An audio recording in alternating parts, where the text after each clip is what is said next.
Добро вечер и добре дојдовте во најновото издание на Лица. Мојот вечерашен гостин е млад човек за кој искрено посакував уште некаде во јануари месец да го имам за мој соговорник, затоа што токму во тој период подготвуваше нешто што за прв пат се случуваше во Македонија. Но еве неколку месеци подоцна сигурно не е доцна да зборуваме и за тоа што го работеше во јануари, затоа што и понатаму останува да биде единствениот таков настан во Македонија. Но сепак Васил Тркалјанов е младо момче кое што функционира со својата попреченост, би рекла, подобро од многумина од нас. Кога човек со попреченост сака, има желба, волја, енергија и потреба секако да се занимава со екстремни спортови, тоа секако е за поздрав. А кога истиот тој ќе се труди и ќе се инвестира себе си во тоа, таквите спортови да станат мејнстрим во нашето општество, кога станува збор за лицата со попреченост, тогаш тоа е навистина за поздрав. Неговата приказна е необична, затоа што на рана возраст, како секое младо момче, веројатно заминува на одмор со своите пријатели и после тоа животот му се менува за секогаш. Добро вечер за Вангел и добре дојде. Ви благодарам на поканата. За прв пат во Еден ТВ. Да, во Еден ТВ за прв пат и баш ми е мило што имам прилика да гостувам во вашата емисија. И се надевам дека муабетот ќе ни тече спонтано како и пред емисијата. Така, како пред емисијата кога се воздржувавме од тоа да не зборуваме многу за да оставиме некои работи да ги кажеме овде.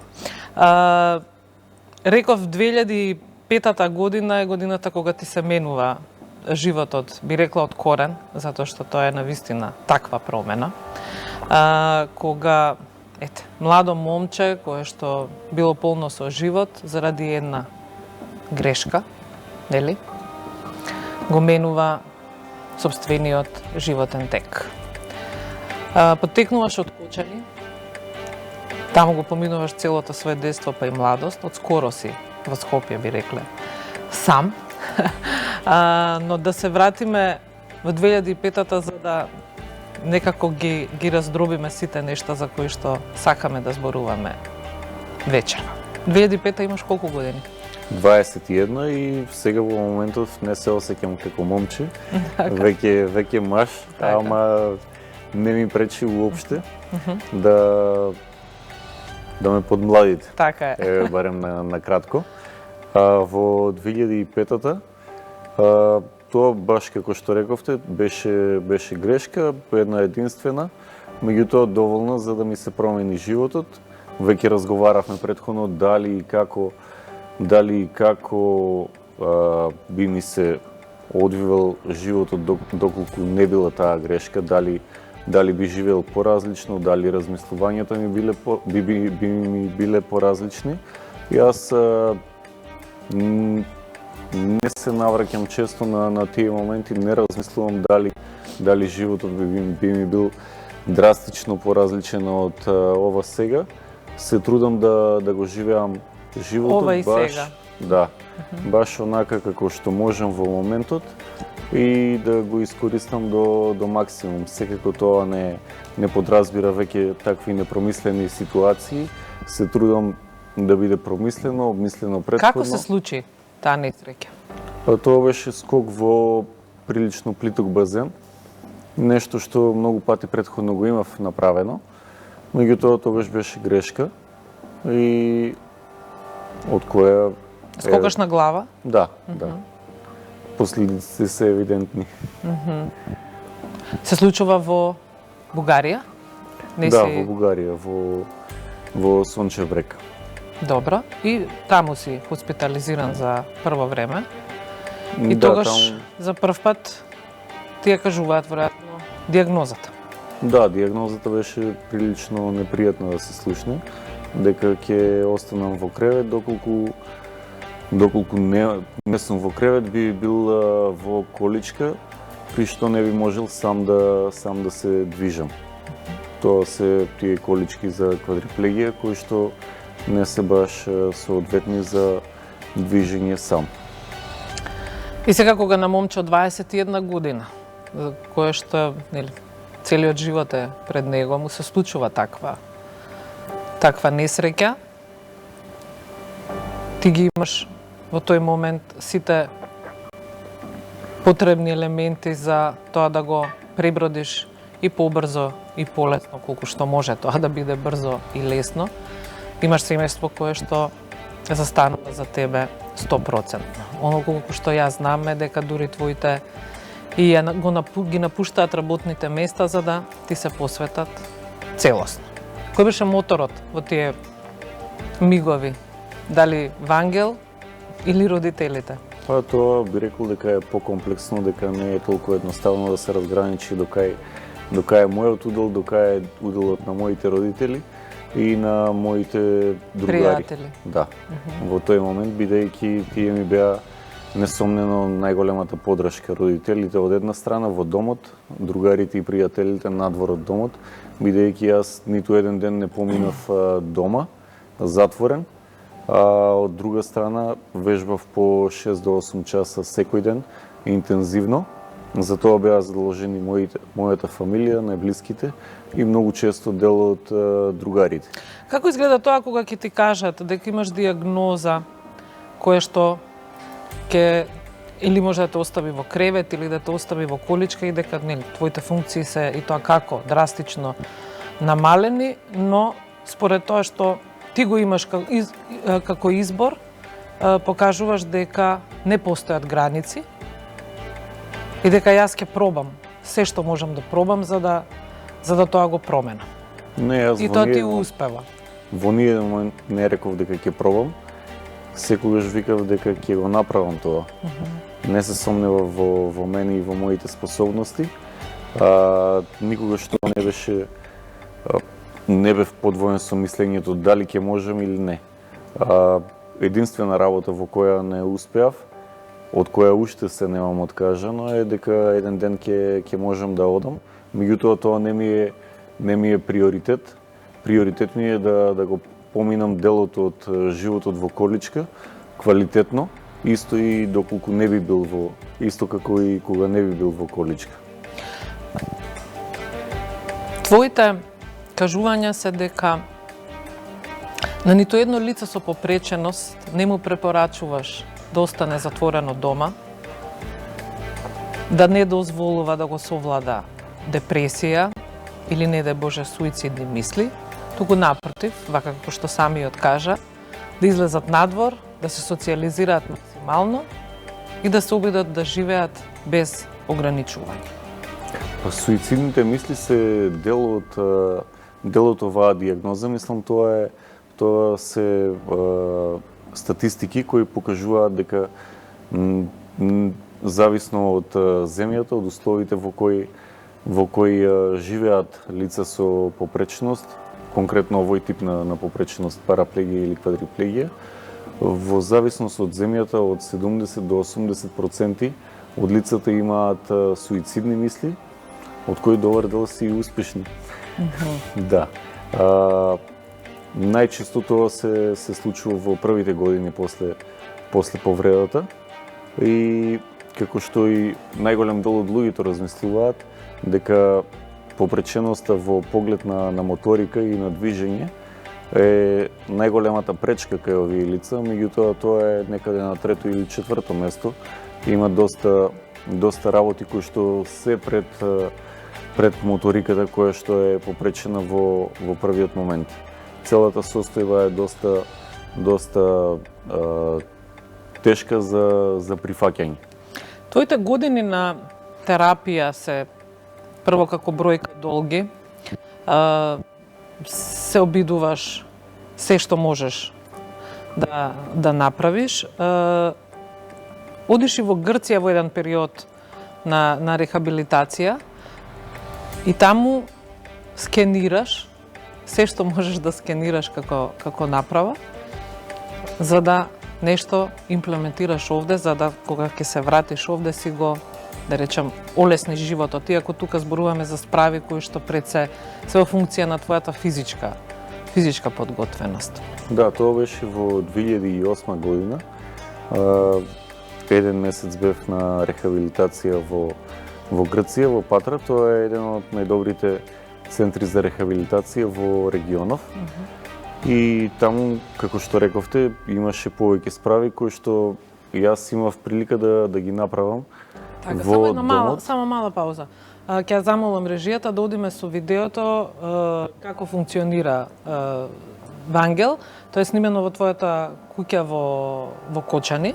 Иако сега реков дека си веќе во Скопје, каде што го имаме на инсерт ова за кое што зборуваме, односно справата која што си ја скенирал и си ја направил во Таа конкретно е мултифункционална справа која што може да се купи тука во Македонија. На справата која што вежбам немам објави на Facebook, така да или не знам од кај да ги влечевте инсертите, видеата. Немам како тренирам на таа справа, меѓутоа да, тоа е дел од мојата дневна рутина. Ова е веќе велам во твојот дом во Кочан. И доаѓаш овде, ја скенираш и ја скенираш нели како изгледа, ја дизајнирате и ја произведуваш. Да, и интензивно вежбам на неа. Ја користам максимално бидејќи дел од тие справи кои што ги имам и вежба во домашни услови не можев да ги имам во центрите за рехабилитација во Македонија. Така да тоа е дел од програмата за рехабилитација која што ја спроведа во домашни услови, за да може да ме доведе во состојба да можам самостојно да функционирам подоцна. Тоа значи дека твојата програма на рехабилитација е твоја програма. Самиот ја креираш. Во главном да, со тоа што дел од вежбите ги гледав како туторијали на YouTube или на некој од светски познатите центри за рехабилитација кои што имаат дел од своите програми како видеа, за кои што дел се плаќаат, а дел се бесплатни за да може да се спроведат некои во домашни услови, а некои како приказ за тоа што може да се прави во центрите за рехабилитација, па јас дел ги искористив и за во домашни услови. Така, во моментот гледаме дека ти самиот и возиш автомобил, ги имаш направено сите услови да се качиш на вториот кат од куќата, нели, со надворешен лифт, и ова сакам да се види и го пуштаме само заради тој навистина инспиративен момент кога е твојата приказна во прашање, затоа што е навистина инспиративно и покажува дека човекот кога нешто сака или силно сака нема граници. За собствената инспирација, твојата лична инспирација, кога се поставува прашањето, велиш дека инспирацијата сум си јас самиот на себе. Па, тоа звучи доста лошо, можам да кажам. Па не звучи лошо.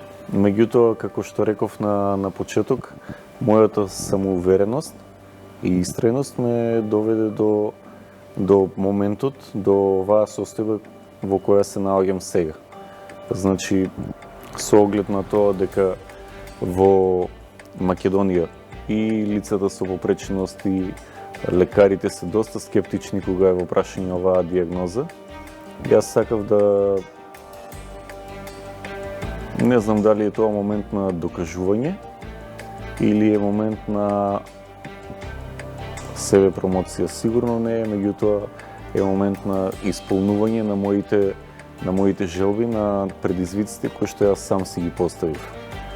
Тоа во прв момент беше да се вратам во состојба која што бев претходно, Меѓутоа, со оглед на повредата, типот на повреда, дека тоа реално е невозможно, си поставив други цели, кои што во конкретниот случај за што предпоставувам сакате да разговараме е спортот, си поставив цели кои што во Македонија не можев да ги остварам, меѓутоа бев упорен и почнав да ги следам моите соништа и да излегувам надвор од државата, за да можем дел од нив тие соништа да ги оставиш. Да, да ги А оставам. дали ова за кое што сега зборуваме, почнавме со инспирацијата, велиш дека си постави повисоки цели пред себе си, е можеби малку и нај.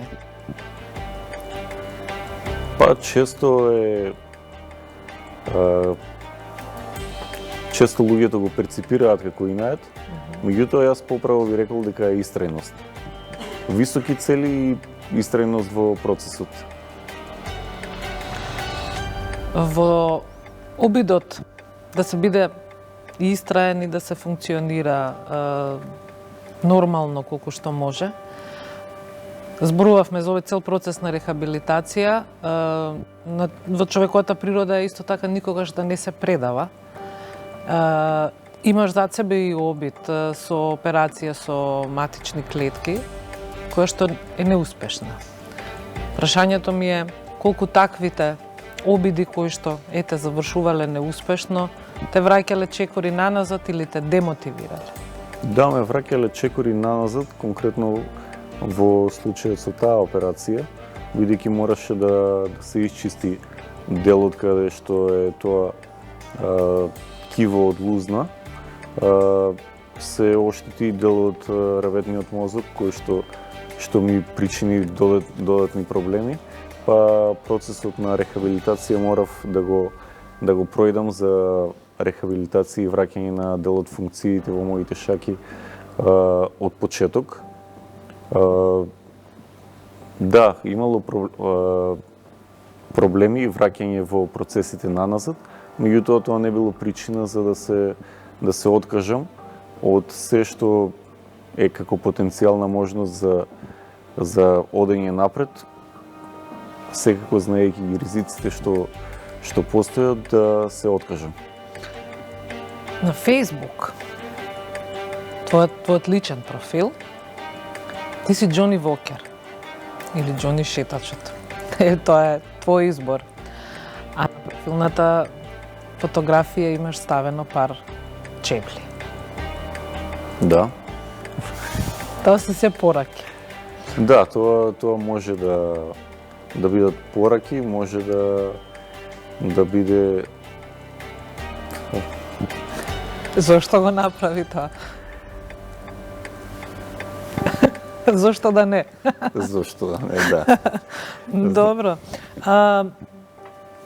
Нашата куќа, конкретно телевизиска, се занимава со проблемите на луѓето со посебни потреби или на луѓето со попреченост.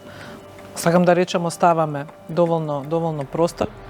И темата за нивните потреби сме ја третирале многу пати.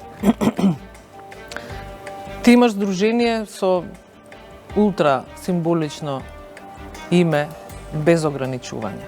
Го носи името. Отпред некое време, веројатно благодарение на својата способност, ангажираност и така натаму, те ангажираат и во Министерството за труд и социјала како советник. Сега си државен службеник, тоа сакам да кажам повеќе или помалку, но прашањето е сега се наоѓаш во позиција малку поинаква. Ако досега си бил од другата страна, нели, заедно со лицата кои што се борат за своите права, нели, за можности да се функционира нормално во оваа држава, сега си во другата позиција кога ти треба на некој начин да им овозможуваш на луѓето со попреченост нормален живот. Колку тука нештата се променија кај Вангел лично? Па, после понудата за работа од страна на министерката Царовска, јас моментално бев заинтересиран да ја прифатам понудата и ја прифатив од причина што мислев дека ќе допринесам за многу брзо да се решат дел од проблемите со кои се соочуваат лицата со попреченост. И да, голем дел од моите замисли беа реализирани, преточени во законски решенија. Имав удел во процесите со мои сугестии и со работа на тие. Колку сега тоа те исполнува? Тоа ме исполнува кога гледам крајниот Кога гледаш резултат? Да, меѓутоа доста е тешко. Има уште многу да се работи. Да, бидејќи се работи сепак за политички одлуки и не се толку оди лесно и гладко колку што изгледа од другата страна. Да.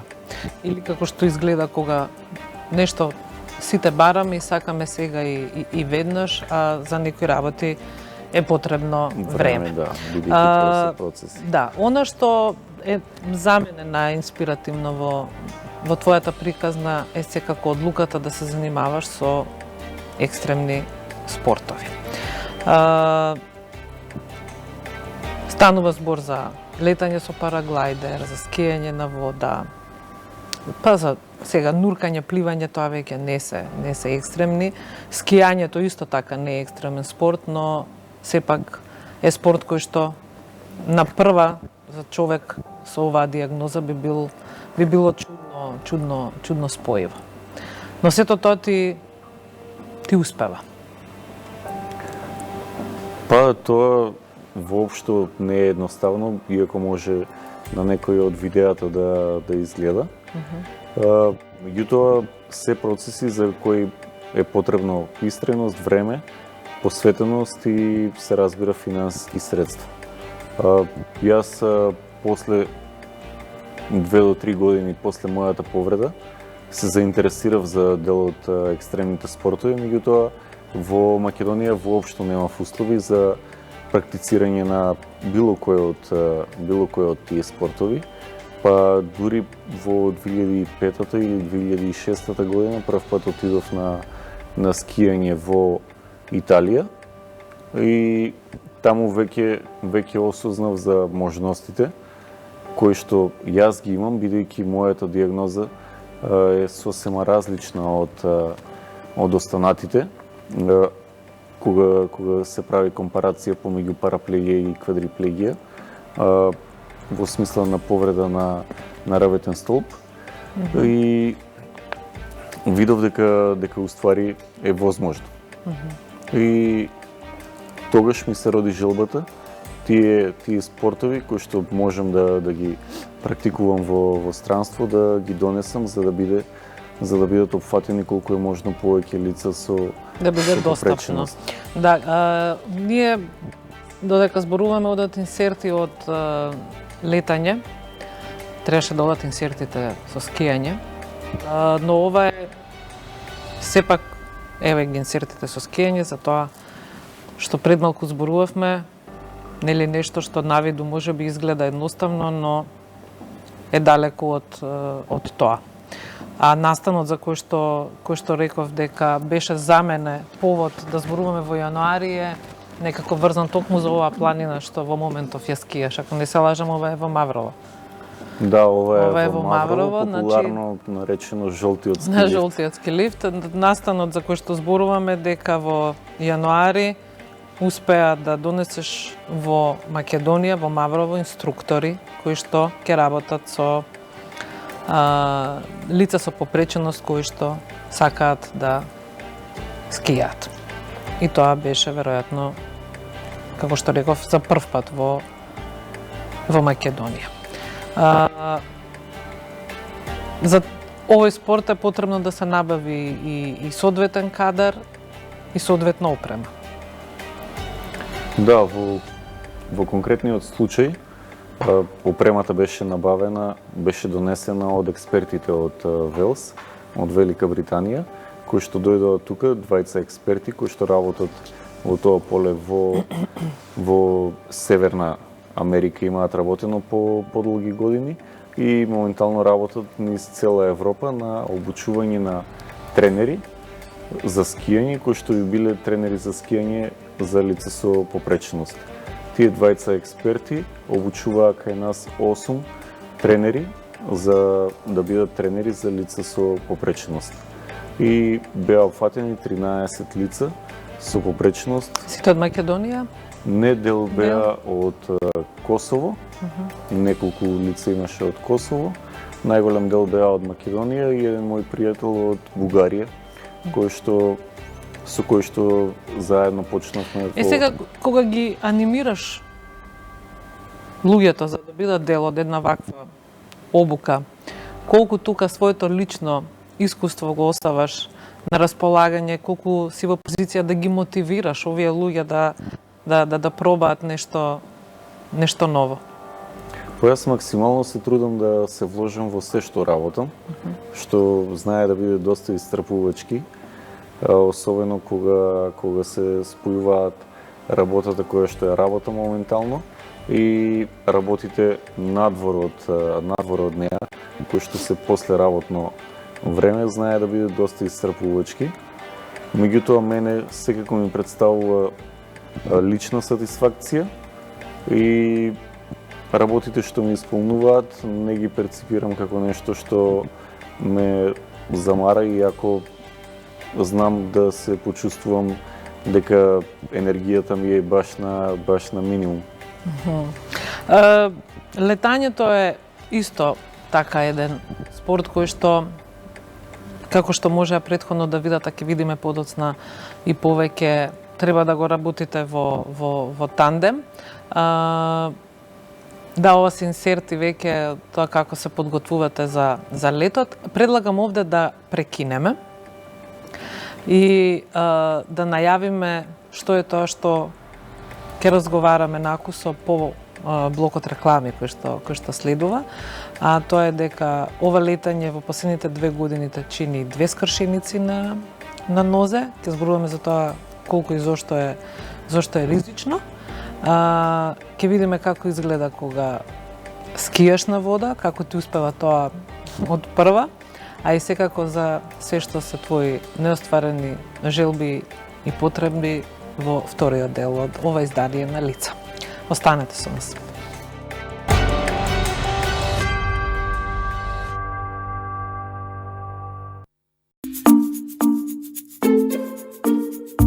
Многу повеќе мобилен интернет и неверојатен бонус од 16.000 денари за вашиот нов Samsung смартфон.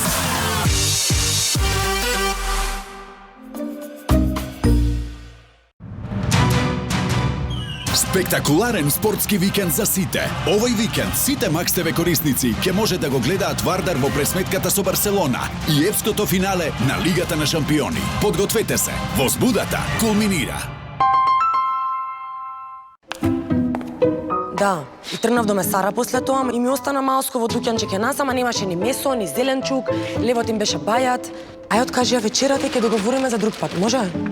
Чекај малце, кажи. Лифтот. Слушај, ај не откажува вечерата, имам идеја. Свежина, избор и квалитет. Повеќе од 20 години. Вера. Се на едно место. Вера. Забава, предизвици, пријатели, нови љубови. Животот никогаш не спие. Ти остануваш буден до крај. Гуарана No Sleep. Супер понуда за супер недела во Тинекс. Осоговско мешано сирење 1 килограм за само 219 денари плюс 50 поени. Туна Рио Маре 160 грама за само 109 денари плюс 100 поени. Маслиново масло Алианза 1 литар за само 169 денари плюс 100 поени. Сладолед Цермат 1000 милилитри за само 89 денари плюс 50 поени. И тоалетна хартија Perfex за само 73 денари плюс 50 поени на вашата поен плюс картичка. 25 години инспирирани од вас. Тинекс. Happy Week акција во Нептун. Недела на големи попусти на сите производи и до 48 рати без камата на цените со попуст. Побрзајте! Акцијата трае од 27 мај до 3 јуни. Нептун. Инспирира радост.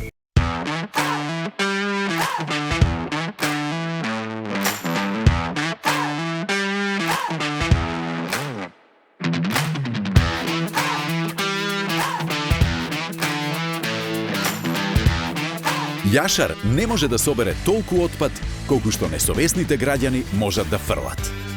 За чисто, како дома исто.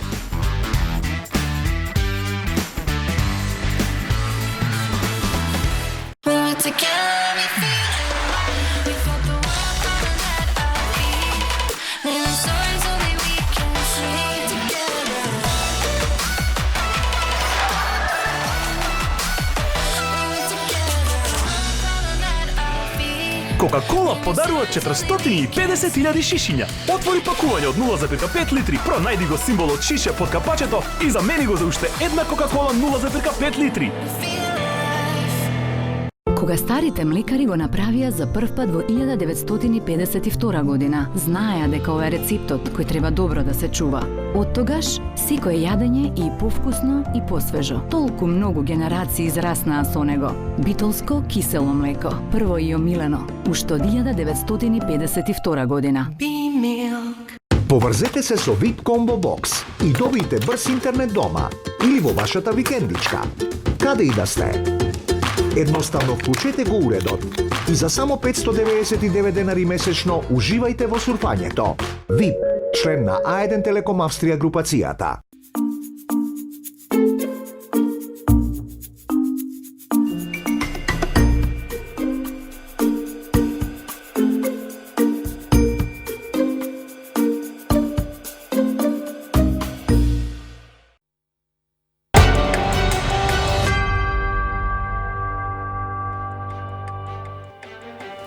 Така се враќаме назад, застанавме некаде кај летањето и тоа што може човек со вакви способности да го направи кога е летањето во прашање. Тоа што е неизбежно е да имате секако инструктор, односно летате во тандем. Тие снимки сега веќе може да ги гледаме, а Вангел полека да ми објасни како се лета. Скокањето конкретно е доста интересно како спорт. Меѓутоа, како што рековте претходно, постојат доста ризици, особено затоа што ние сме лица во најголем дел со остеопороза од нашата намалена мобилност, што доведува до лесна крештливост на коските и од таа причина имаме тандем инструктор кој што ни помага при слетувањето. Значи, лугата на инструкторот е само при скокот и при слетувањето, ако добро разбирам. Во главном при слетувањето, бидејќи излегувањето од авион не е воопшто проблем, меѓутоа слетувањето е најголемиот проблем при оваа активност и ние имаме задача да направиме зависно од висината на скок, доколку скокаме од 3000 до 3200 метри над земјата, имаме 2 свртувања кои што треба да ги изведеме и се мери времето за тие 2 свртувања, доколку сме од 4000 до 4200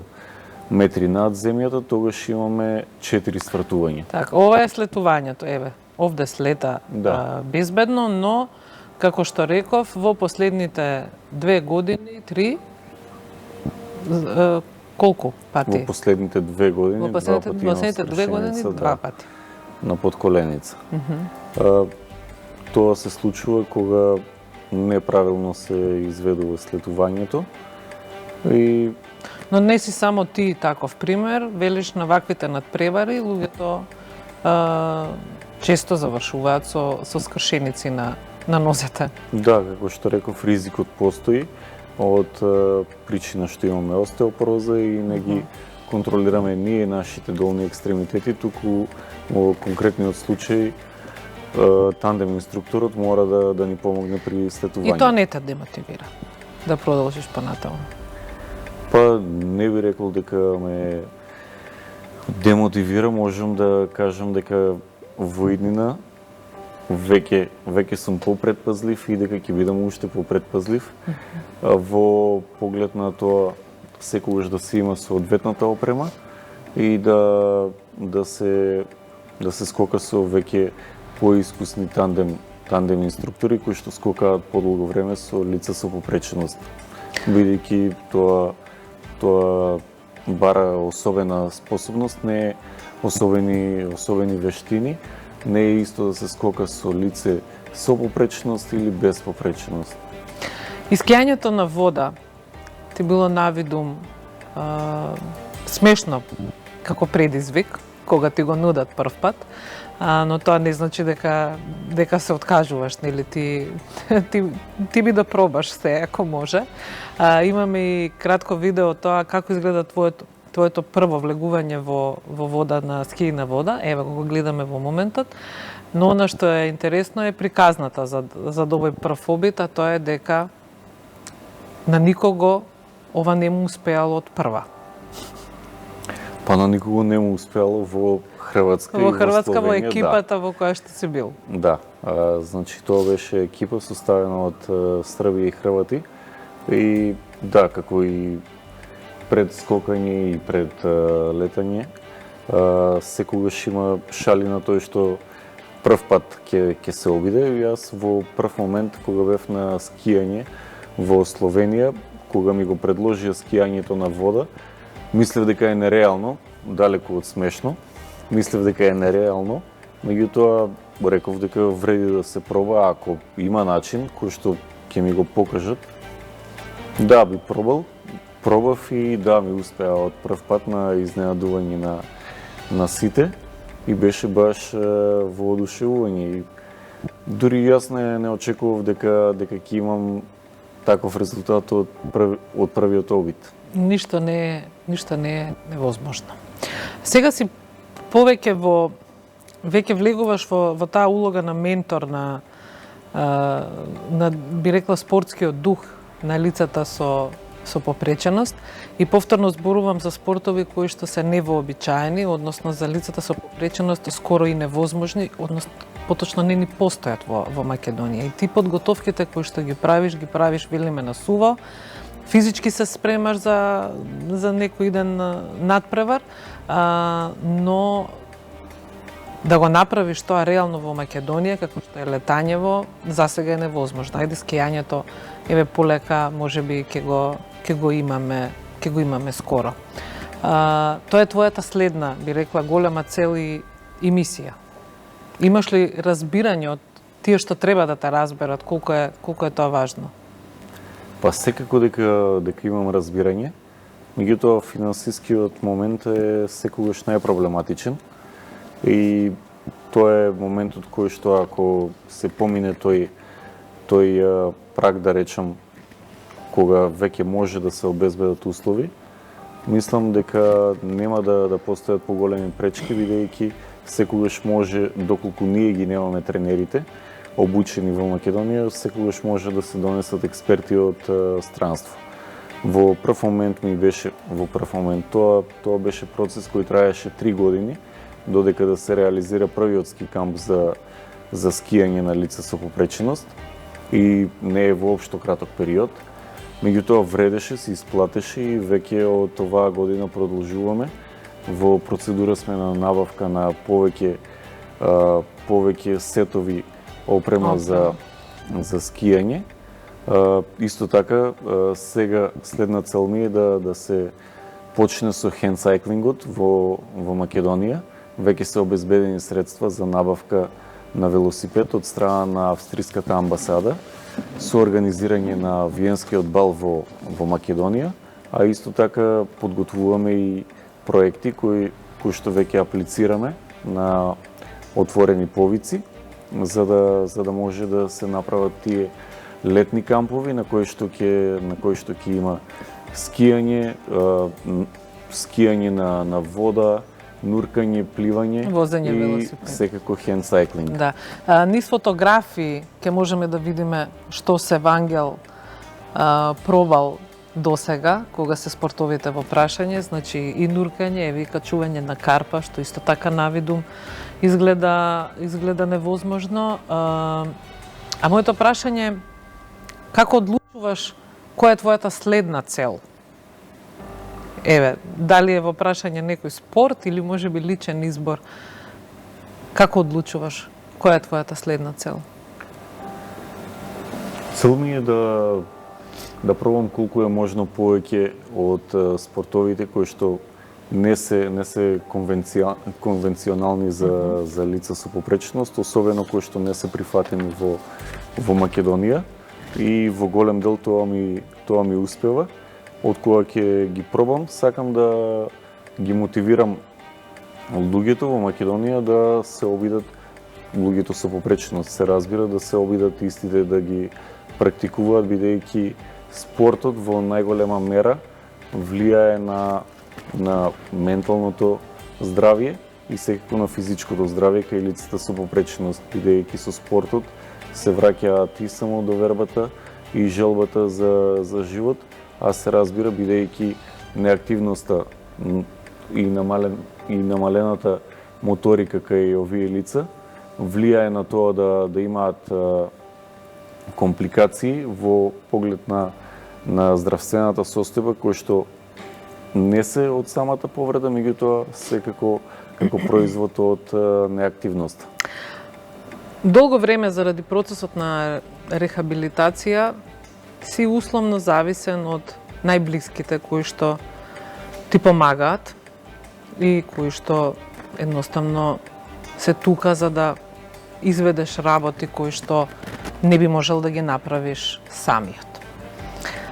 Пред неколку години одлучуваш самиот со новата количка која тогаш набавуваш да се качиш во автомобил и потполно сам да одиш на концерт во Белград. Прво искуство, за прв пат ќе бидеш оставен, што се вели, сам на себе, во град кој што, не знам колку си го познавал или колку го познаваш, но таа одлука ја носиш преку ноќ или беше осмислено се? Па не би рекол дека беше одлука преку ноќ, меѓутоа не беше ни долго размислување. Едноставно сакав да ги пробам моите можности и способности. Кои беа ризиците тогаш?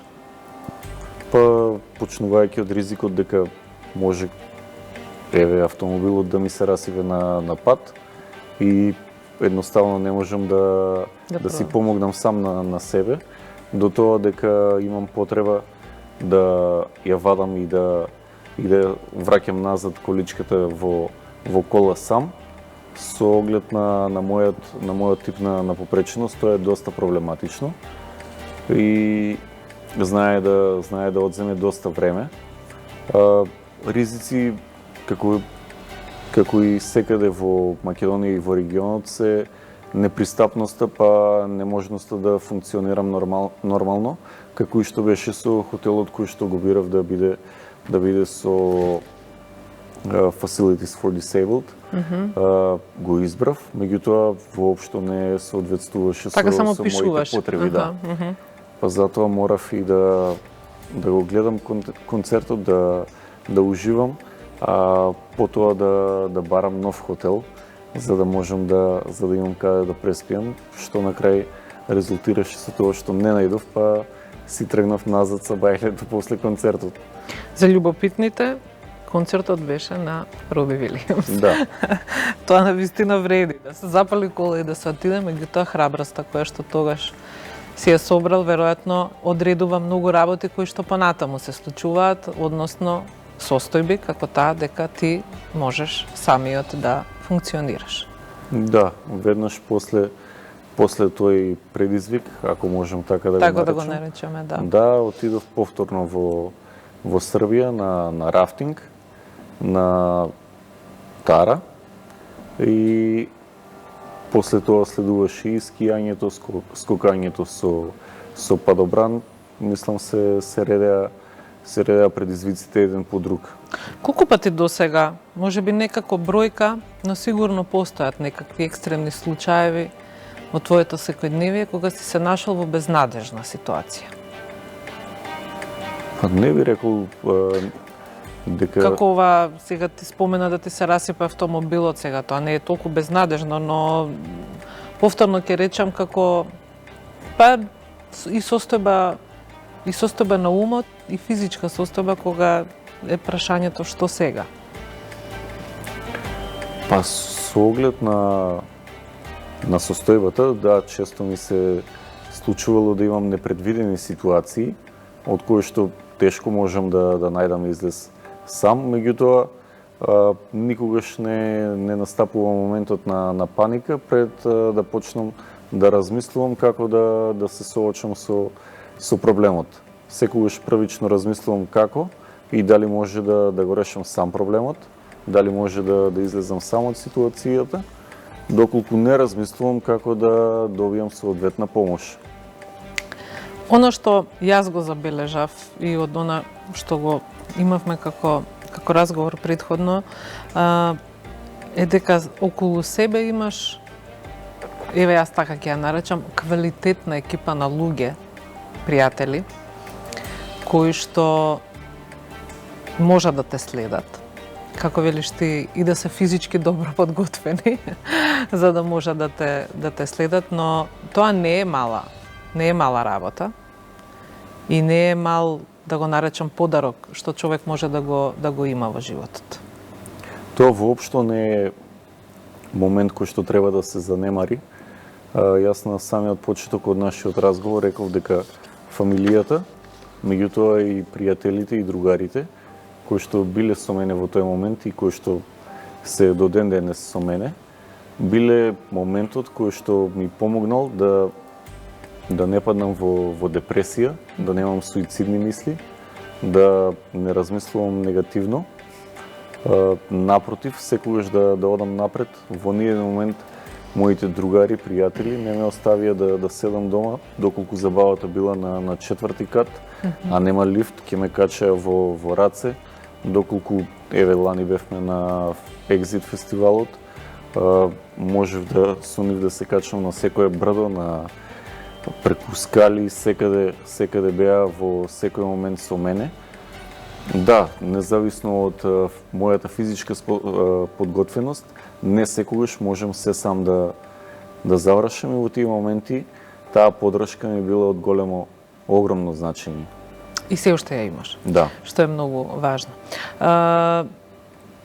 На следно прашање, знам дека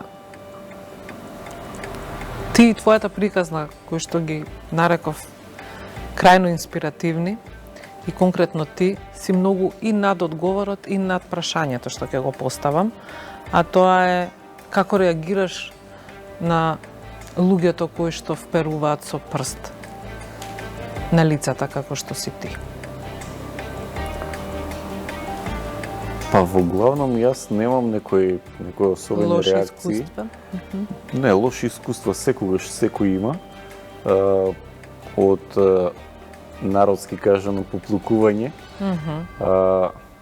од чувај Боже што ви рекле, до неприлични, несоодветни коментари.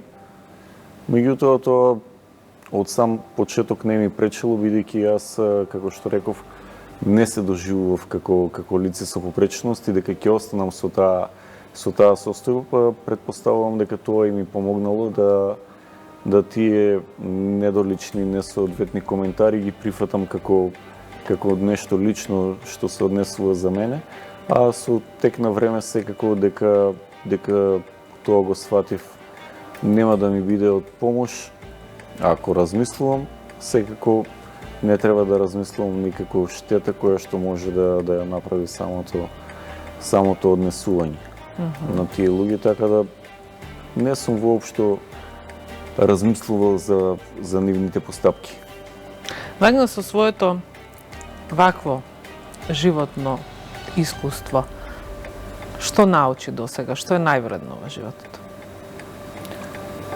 Највредно е да се гледа пред себе и да не се размислува за тоа како би било кога би било. Како што рековме претходно во разговорот, не се навраќам на моментите, да, и дали животот би ми бил во сосема друга насока. Сакам да се концентрирам на можностите кои што ми ги нуди животот, да ги градам капацитетите, мои лични, и да се стремам кон мој личен развој и успех. Постои ли граница до каде можеш да одиш, или онака како што си ја нарекуваш собствената работа, нели како беше, без ограничување. Па да, името на нашето На здружение здружението. е без ограничување и добро е кога човек размислува дека нема ограничување. Значи секогаш ќе има нови предизвици, нови цели и се разбира нови успеси додека имаме истрајност, упорност и желба за прогрес. Вангел, ти посакувам да останеш вака истрен, па и наедлив, јас ќе кажам. Насмеан и полн со волја да се пробаат нови работи, а и секако полн со волја да им помогнеш на лицата со попреченост во Македонија, да го вградиш во нив спортскиот дух доколку го немаат и оваа твоја мисија и цел да види, нели, светол ден и да се реализира вистински што е можно поскоро. Јас ви благодарам на поканата. Се надевам дека во најбрзо време ќе имаме нови работи, зашто ќе имаме Можеме да зборуваме. Да, и да ве поканиме на дел од нашите кампови кои што ги планираме во блиска иднина и се надевам дека ќе ги реализираме баш како што го реализиравме и првиот зимски камп за лица со попреченост, со така баш да изгледа кој што сум бил во европските ски центри, така да изгледа и овој летен камп. Ви посакуваме секако успех, ќе следиме, ќе ни биде задоволство, остани така инспиративен како што си и до сега. Благодарам. Вам, почитувани, ви благодарам за вниманието. Ова беше лица на Еден. Се гледаме повторно за 7 дена. До тогаш, довидување.